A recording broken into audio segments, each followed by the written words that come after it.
Halo kawan-kawan, selamat datang kembali di Petualangan Bang Ai. Hari ini, kita akan melakukan riding ikonik yang sudah lama Bang Ai nantikan. Menyeberangi Selat Madura melalui jembatan terpanjang di Indonesia, yaitu Jembatan Suramadu. Dulu, perjalanan ini hanya bisa dilakukan dengan kapal feri, memakan waktu berjam-jam.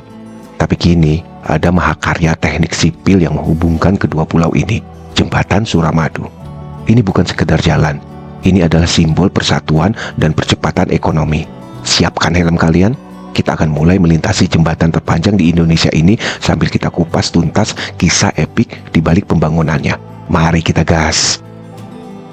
Sambil kita menyusuri jalan aspal di Surabaya menuju jembatan Suramadu, mari kita sedikit membahas mengenai cerita jembatan ikonik ini. Alasan utama pembangunan jembatan Suramadu adalah untuk mengurangi disparitas ekonomi dan mempercepat pembangunan di Pulau Madura yang relatif tertinggal dari Pulau Jawa, khususnya Surabaya. Dengan feri, waktu tempuh penyeberangan Selat Madura memakan waktu 30 sampai dengan 60 menit, belum termasuk waktu antrian yang bisa berjam-jam. Ini adalah hambatan logistik yang masif. Selain alasan ekonomi, ada faktor-faktor lain yang sangat krusial seperti: pertama, mobilisasi antar pulau dan pemerataan pembangunan. Jembatan ini menjadi simpul transportasi penting untuk kelancaran arus barang dan orang, menghubungkan Surabaya sebagai pusat pertumbuhan regional dengan potensi Madura sebagai penyangganya.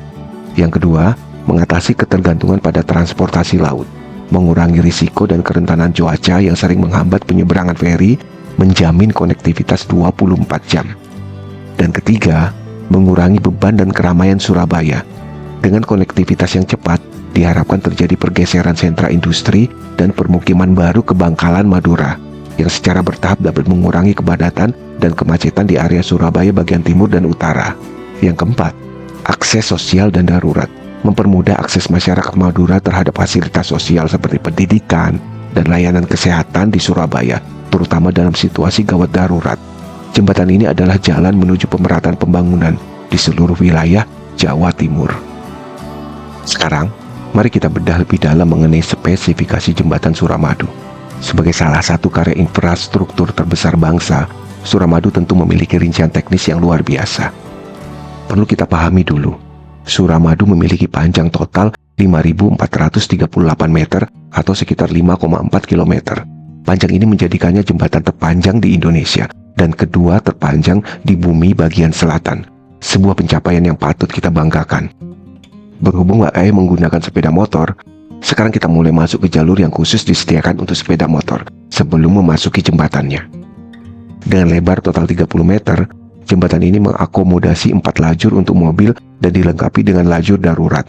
Tak ketinggalan, ada jalur khusus di sisi luar yang aman disediakan untuk kita, para pengguna sepeda motor. Secara teknis, Suramadu bukanlah satu struktur tunggal, melainkan gabungan dari 3 desain berbeda yang dirancang khusus untuk kondisi perairan yang dilintasinya. Yang pertama, bagian pendekat atau causeway.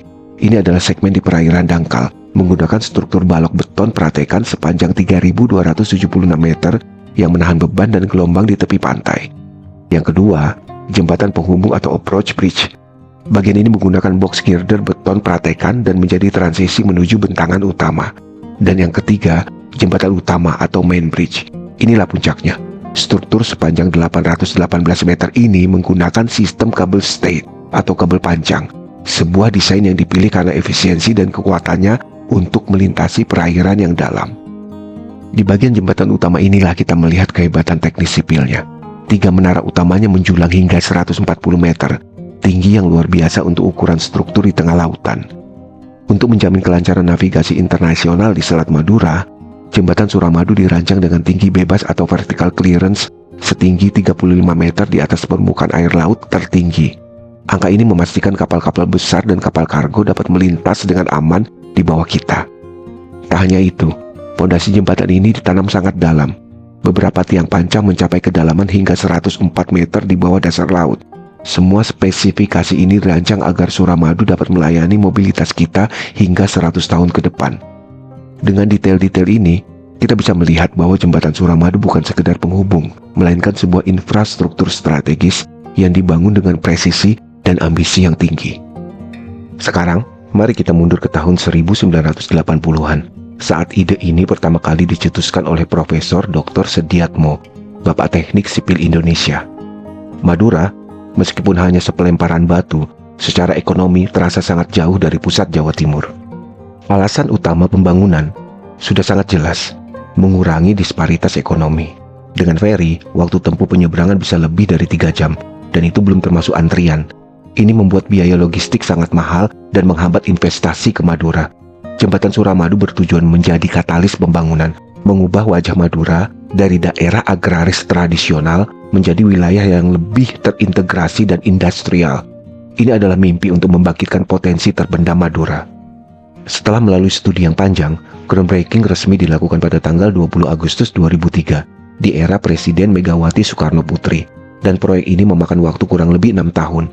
Jembatan ini diresmikan oleh Presiden Susilo Bambang Yudhoyono pada tanggal 10 Juni 2009. Bagian pondasi, terutama untuk jembatan utama, adalah tantangan terbesar. Mereka menggunakan teknologi tiang panjang tunggal berdiameter besar atau single pipe pile driving. Tiang-tiang baja raksasa ditanam hingga puluhan meter di dasar laut menggunakan kapal-kapal bor dan hammer khusus. Untuk bagian tengah digunakan kabel State Bridge yang melibatkan 3 menara setinggi sekitar 140 meter. Pemasangan dek jembatan dilakukan secara bertahap menggunakan segmental box girder yang dicor di darat lalu diangkat dan disambungkan di atas laut. Setiap kabel baja dipasang dan dikencangkan dengan presisi tinggi untuk memastikan distribusi beban yang sempurna, menjamin kekokohan jembatan terhadap angin kencang dan gempa.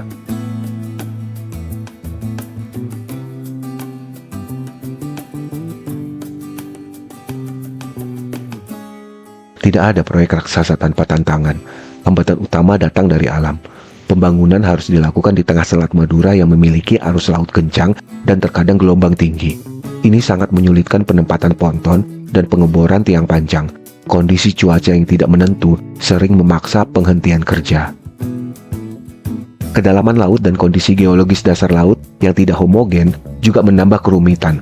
Selain itu, sebagai proyek multitahun, Suramadu juga menghadapi masalah pendanaan yang masif dengan total biaya mencapai miliaran dolar Amerika.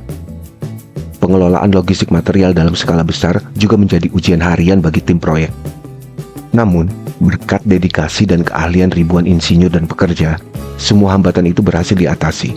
Jembatan Suramadu berdiri sebagai monumen keuletan bangsa, menjadi jembatan yang tangguh, dirancang untuk masa pakai hingga 100 tahun ke depan. Kita kini beralih pada aspek pendanaan. Proyek infrastruktur sebesar ini tentu membutuhkan komitmen anggaran yang tidak main-main. Pembangunan jembatan Suramadu secara keseluruhan yang berlangsung dari tahun 2003 hingga 2009 diperkirakan menelan biaya sekitar 4,5 triliun rupiah hingga mendekati 5 triliun rupiah. Struktur pendanaan proyek ini mencerminkan sifatnya sebagai proyek strategis nasional yang membutuhkan kolaborasi multi pihak. Secara garis besar, pendanaan Suramadu bersumber dari 3 pilar utama. Yang pertama, anggaran pendapatan dan belanja negara atau sering disebut dengan APBN Indonesia. Ini merupakan alokasi dana utama dari pemerintah pusat, menunjukkan komitmen kuat negara untuk menghubungkan dua pulau ini dan mengatasi kesenjangan ekonomi. Dana APBN menjadi penopang utama untuk berbagai tahapan konstruksi, termasuk mengatasi hambatan anggaran yang sempat memperlambat proyek. Yang kedua, pinjaman luar negeri. Dalam prosesnya, Indonesia juga menerima dukungan pendanaan melalui pinjaman dari Pemerintah Republik Rakyat Tiongkok. Keterlibatan Tiongkok ini tidak hanya dalam bentuk dana, tetapi juga dalam bentuk kontraktor dan teknologi, terutama untuk pembangunan jembatan utama main bridge dengan teknologi kabel stay. Dan yang ketiga, anggaran pendapatan dan belanja daerah APBD Provinsi Jawa Timur. Pemerintah Provinsi Jawa Timur juga turut berkontribusi, terutama untuk alokasi awal, pembebasan lahan, dan beberapa infrastruktur penunjang di area pendekatan jembatan. Skema pendanaan gabungan ini sangat vital karena memungkinkan proyek raksasa diselesaikan dalam waktu yang relatif cepat, sekitar 6 tahun, meskipun sempat mengalami keterlambatan anggaran di tengah jalan. Keberhasilan mobilisasi dana ini memastikan bahwa kebutuhan material yang masif, termasuk puluhan ribu ton baja dan ratusan ribu ton campuran baja, dapat terpenuhi sesuai jadwal. Dengan total biaya yang sangat besar ini, Suramadu adalah bukti nyata bahwa pembangunan infrastruktur strategi membutuhkan sinergi kuat antara kas negara dan dukungan kemitraan internasional untuk mewujudkan visi pembangunan bangsa. Ada satu pertanyaan yang paling sering muncul. Apakah jembatan Suramadu ini sekarang berbayar? Jawabannya adalah tidak. Jembatan Suramadu kini resmi menjadi jalan nasional non-tol yang gratis untuk dilintasi oleh semua jenis kendaraan, baik mobil maupun motor. Jembatan ini awalnya berstatus jalan tol saat diresmikan pada tahun 2009, di mana motor dikenakan biaya, begitu juga dengan mobil. Namun tarif motor sudah dihapuskan sejak tahun 2015 dan pada tahun 2018 bulan Oktober, Presiden Joko Widodo meresmikan penghapusan seluruh tarif tol untuk semua golongan kendaraan. Keputusan ini diambil untuk memaksimalkan dampak Suramadu sebagai katalisator ekonomi Madura.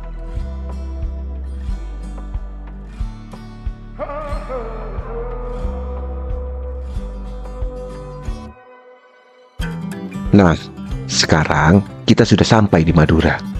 Perjalanan melintasi jembatan ini yang kita tempuh hanya dalam waktu kurang dari 10 menit adalah sebuah pengalaman nyata tentang bagaimana infrastruktur bisa mengubah kehidupan.